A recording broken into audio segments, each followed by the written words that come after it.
جمعية الدعوة والإرشاد وتوعية الجاليات بمحافظة بدر। আসসালামু আলাইকুম ওয়া রাহমাতুল্লাহি ওয়া বারাকাতুহু। সম্মানিত মুসলিম ভাই ও বোনেরা, আমাদের এক ভাই জানতে চেয়েছেন যে মদিনা স্থায়ী যারা তাদের ঈমান আকীদা কি রকম। একটি লম্বা প্রশ্ন, এটা সংক্ষিপ্তভাবে উত্তর দিতে চেষ্টা করব।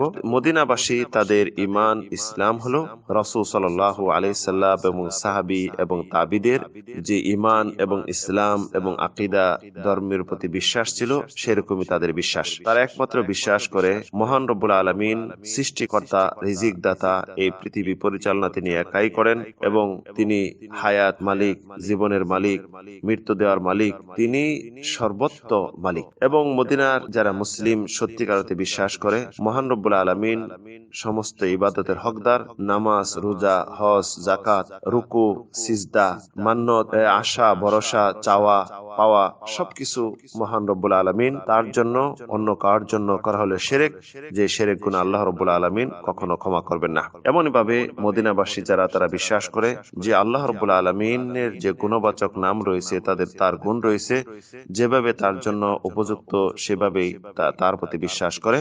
যেমন তারা বিশ্বাস করেন মহান রব্বুল আলামিন আরশে আজিমে সমুন্নত। কিভাবে সমুন্নত, কি পর্যায়, এর কোনো ধরন প্রকার বর্ণনা করেন না, বরং তারা বলেন যেভাবে মহান রব্বুল আলামিনের শানে উপযুক্ত উপযোগী সেভাবেই সমুন্নত আছেন।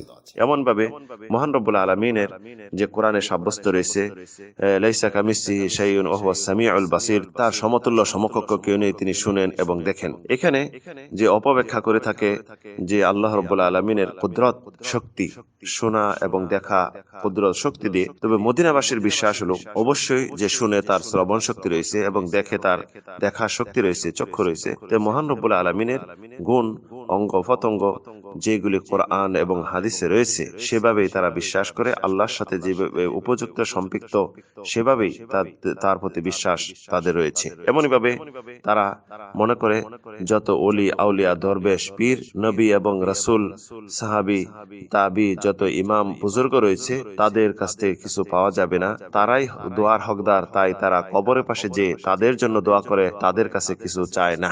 এবং তারা কবর জিয়ারা করে উদ্দেশ্য যেটা হলো ঈমান বৃদ্ধির জন্য, অন্তর নরম হবে এবং আখিরাতের প্রতি বিশ্বাস বাড়বে এবং মৃত্যুর কথা স্মরণ হবে। এই জন্য তারা কবর জিয়ারত করে, কবরের কাছে, কবরবাসীর কাছে কিছু পাওয়ার জন্য নয়। এবং তারা কখনো তাবিজ, কবজ এগুলি বিশ্বাস করে না, কারণ তাবিজ কবজ হলে শিরকি, কুফরি। এই তাবিজ কবজ দেয়া শরীয়তে হারাম, তাই তাবিজ কবজ তারা এটা বিশ্বাস করে না। এমনই ভাবে তারা কোরআন খানি এবং ইসলাম নিয়ে অনিসলামিক কার্যকলাপ এবং খতমে কোরআন বা জালালি খতম বা বিভিন্ন খতম যেগুলি আছে, এর প্রতি তাদের বিশ্বাস নেই। সত্যিকারতে সংক্ষিপ্ত বলবো যে মদিনাবাসীর ঈমান ইসলাম সেরূপ যেমন রাসূল সাল্লাল্লাহু আলাইহি ওয়াসাল্লাম এবং সাহাবীদের ঈমান ইসলাম যেমন ছিল, সেরকমই। আল্লাহ রাব্বুল আলামিন আমাদেরকে সঠিক ইসলাম বুঝার এবং মানার তৌফিক দিন। আমিন, আল্লাহুম্মা আমিন।